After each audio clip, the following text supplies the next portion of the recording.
In my second year at SOAS, the School of Oriental and African Studies in London, Dr. Alan Millard brought something to our seminar that I have never entirely gotten out of my head. Dr. Millard was one of the foremost Assyriologists in Britain.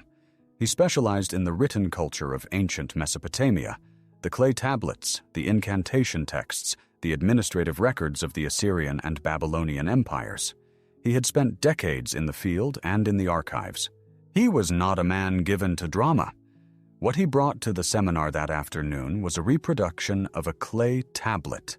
The original had been recovered from a domestic site in Nineveh. Not a palace, not a temple library. A house, a place where someone had actually lived, dated conservatively to approximately 700 years before the Common Era. It was an incantation tablet, addressed to Mamu, the Babylonian god of dreams, and to the divine council who presided over the night. Its purpose was straightforward: to petition for protection while the sleeper's consciousness withdrew. The text specified what the sleeper feared. Specifically, it named the Lilitu, the nocturnal wind spirit of ancient Assyrian demonology, later transmitted into Hebrew tradition as Lilith, and the Alu, a crouching demon that attacks the sleeping body by pressing on the chest. Ancient sleep paralysis. 700 years before the Common Era, people in a house in Nineveh were waking up at night unable to move, feeling a weight on their chest, convinced something invisible was there. And they had a procedure. At the bottom of the tablet, after the incantation text, there were instructions. Not ritual instructions requiring a priest, physical instructions for the individual sleeper. After reciting the incantation, the tablet said, "Lie on your right side, right hand under your cheek." Dr. Millard presented this as historical evidence of Mesopotamian apotropaic practice and moved on. There were other tablets, other topics, but I couldn't move on because I had been reading the Talmud that same month, and I had read Sahih al-Bukhari the previous year as part of a comparative religions paper. And I knew, sitting in that seminar room with Dr. Millard's voice still in the air, that the instruction on that tablet was identical to instructions I had read in sources written centuries later in different languages by people who had no access to Babylonian clay tablets. Right side. Right hand under the cheek. 700 years before the Mishnah was compiled. 1,000 years before the Islamic Hadith was recorded. The same instruction. I had been sleeping on my left side my entire life. I changed that night. Before I take you further into this, if this channel has opened something for you, if the research here has given you access to knowledge you didn't have before, I need to ask for something small. Hit like on this video and subscribe to the channel. It is 5 seconds, and what it does is specific. It tells YouTube that this kind of careful, source-by-source investigation, the kind that requires reading actual manuscripts and ancient legal codes, not just secondary summaries, is worth amplifying.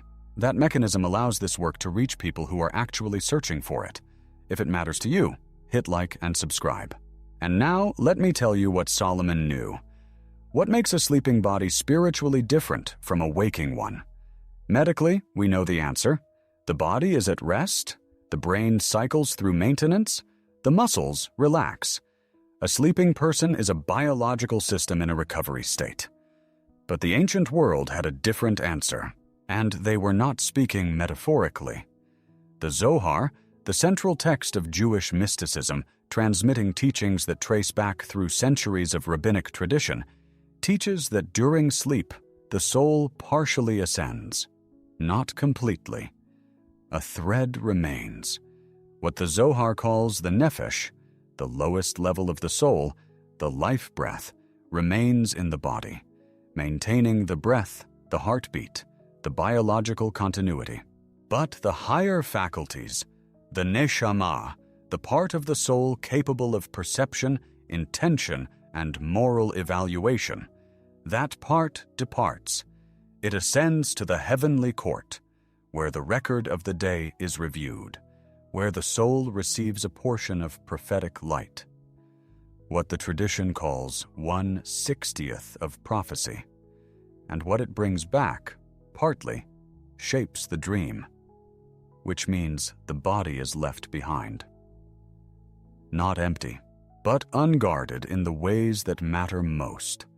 The Babylonian Talmud, Berakhot, chapter 6, records something that most modern readers pass over too quickly. One who wishes to know that demons exist should place fine ash around his bed at night.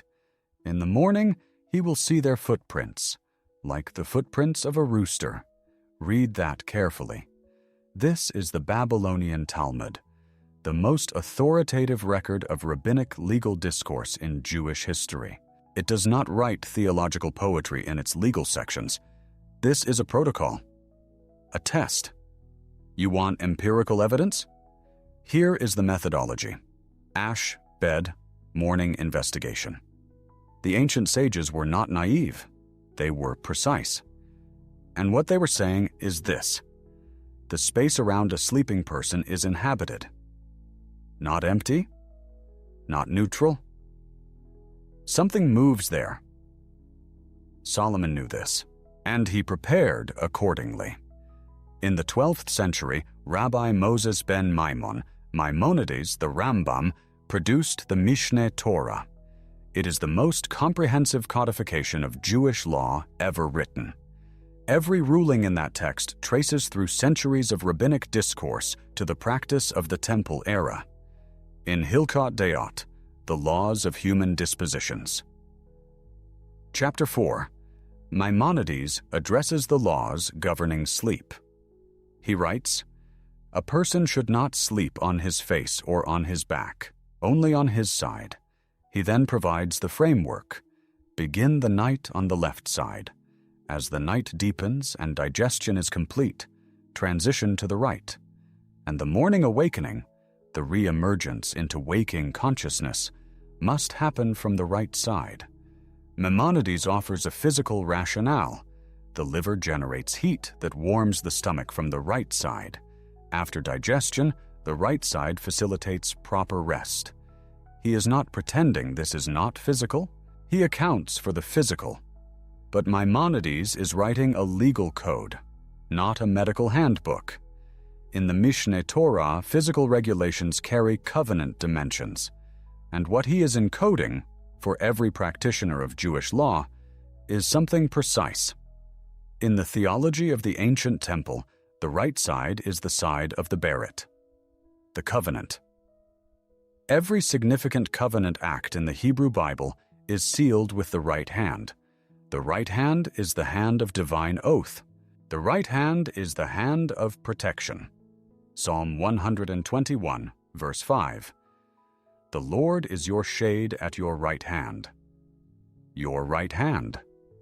The right side is where the Yetzer Tov resides, the inclination toward good. It is the side of chesed, divine loving kindness, the direction of divine favor in virtually every architectural and ritual text of the temple tradition. When Maimonides rules that the sleeper must wake from the right side, that the soul re-enters the body from the right, he is encoding a theological statement. The first act of each new day is a covenant realignment.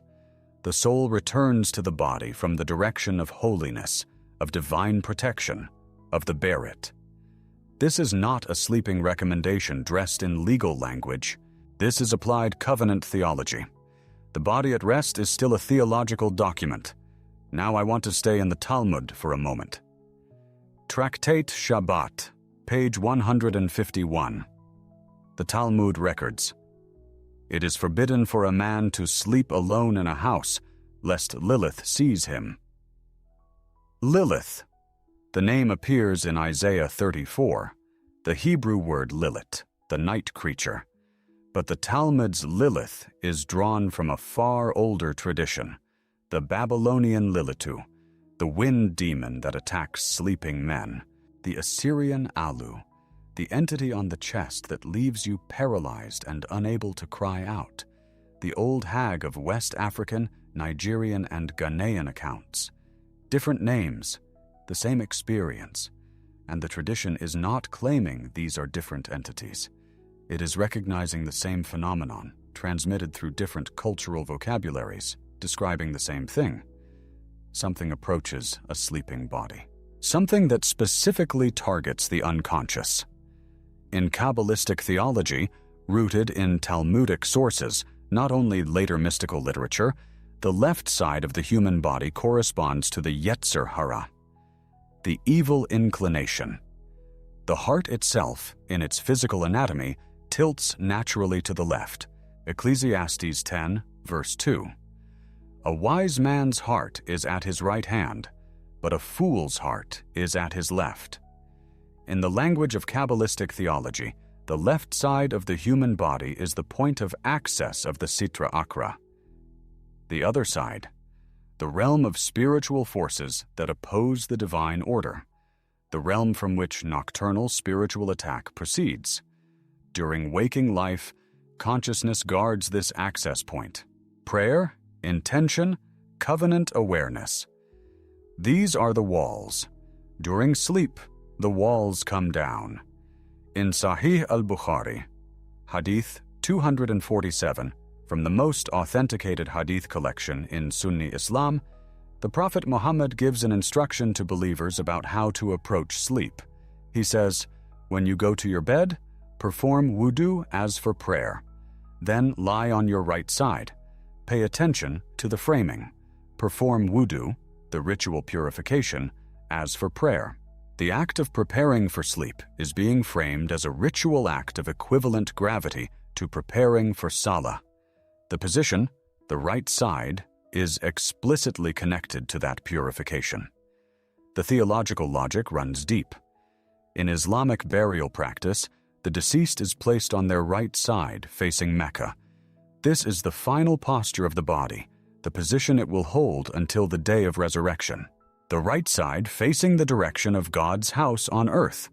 The Prophet, in this hadith, is doing something extraordinary. He is saying, "Sleep as you will be buried. Practice the eternal posture every night. Let every night be a rehearsal for the last day. Orient your body, even in unconsciousness, toward the covenant." This is not a coincidence with the Talmudic instruction. Both traditions trace to the same ancient Near Eastern covenant theology. The body as spiritual document, the right side as covenant side, the left side as point of vulnerability. Now think about what we have assembled. A Babylonian incantation tablet from 700 years before the Common Era. Right side, right hand under the cheek. The Mishneh Torah of Maimonides, 12th century, codifying the Temple-era legal tradition. Wake from the right side. Sahih al-Bukhari, 9th century, recording the practice of the Prophet. Lie on the right side before sleep. Buddhist monastic practice, rooted in the Pali Canon, the earliest Buddhist scriptures, the lion's pose, right side down, right hand beneath the cheek, left hand resting on the left thigh. This is the posture in which the Buddha is depicted at his parinirvana, his final sleep, the posture that preserves spiritual awareness even as consciousness withdraws, and multiple African spiritual traditions, including practices transmitted through the Igbo communities of my mother's family in Nsukka, through Yoruba and Ghanaian and Ethiopian lineages, contain a consistent prohibition against sleeping on the back or stomach, with the right side designated as the protective position. My mother knew this. She did not know Maimonides. She did not know the Hadith. She knew what her mother taught her, and it was the same instruction. 5 traditions. 5 independent rivers of transmission. None of these traditions had access to each other's texts when these practices were first transmitted. The Babylonian tablet predates the Talmud by centuries. The Buddhist canon developed independently of the Abrahamic traditions. The African oral practices were transmitted through lineages with no documented contact with medieval Jewish legal codes, and they all said, right side, the same direction, for the same underlying reason. When one ancient tradition says something, it is worth noting.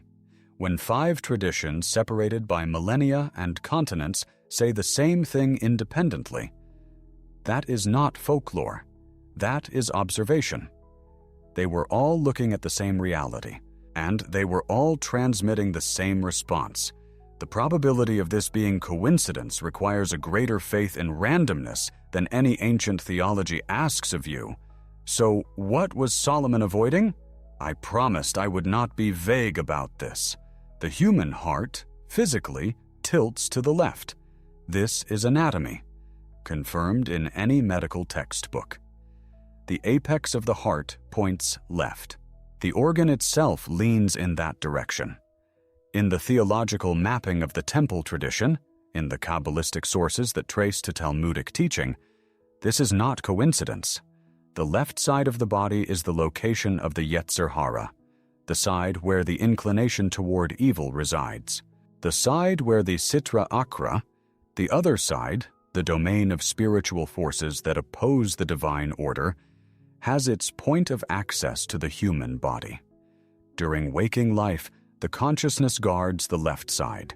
The combination of intentional prayer, ethical attention, covenant awareness, these form the spiritual barrier that keeps the left side access point sealed. During sleep, that guard departs with the ascending neshama. The conscious defenses are gone, and the left side, the point of vulnerability, is exposed to whatever moves through the dark hours. Solomon, as the man who built the temple using precise spiritual architecture, every direction calibrated, every threshold carrying covenant meaning, understood his sleeping body as a microcosm of that temple. What he was doing each night was not passive, it was not coincidental. By sleeping on his right side, Solomon turned the left side, the Yetzer Hara, the Sitra Achra's access point, downward, into the mattress, pressed against the earth, sealed, and he turned the right side upward, the side of the berit, the side of chesed, the side of the Yetzer Tov and of covenant protection, open toward heaven, aligned with the direction of divine favor. He pressed the vulnerability into the ground, and he opened the covenant to the sky every single night. That is what he was avoiding. Not discomfort, not a poor night's sleep. He was avoiding the exposure of his left side, the portal of spiritual vulnerability to the entities that inhabit the space around a sleeping body during the one moment each day when his consciousness could not stand guard. What do you do with this? Not next week. Tonight. This is a rare category of ancient instruction, something immediately actionable. No ritual objects required. No preparation. No priest, no formula. No specialist knowledge. The practice is the position. Tonight, when you lie down, lie on your right side, right ear toward the pillow, right side of the face resting naturally, left side pressed downward against the mattress. Sealed there. This is what Maimonides codified as Jewish law. This is what the Prophet Muhammad instructed as a covenant practice of equivalent gravity to ritual purification. This is what Buddhist monks have maintained for centuries as the lion's pose, the posture of spiritual alertness in unconsciousness. This is what the Babylonian tablet of 700 BCE recorded for a family in Nineveh who needed the same protection you need now. You don't need to understand the full theology for the practice to work, but now you do understand it. You know why the right side was chosen by every tradition that looked carefully at the spiritual architecture of sleep. You know what the left side represents. You know what gets sealed when you press it downward. Do that tonight. There is one more thing I want to leave with you. I mentioned that in Islamic tradition, The deceased is buried on the right side, facing Mecca. The final posture of the body, the posture it holds until the day of resurrection, is the right side, oriented toward God's house, facing the direction of the covenant. The prophet said, "Sleep as you will be buried." Think about what that means.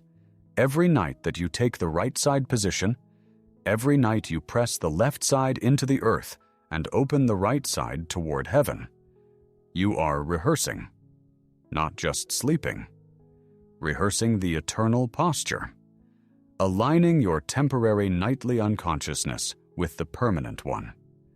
Solomon did not sleep carelessly. He was a king who built God's house on earth using deliberate spiritual architecture.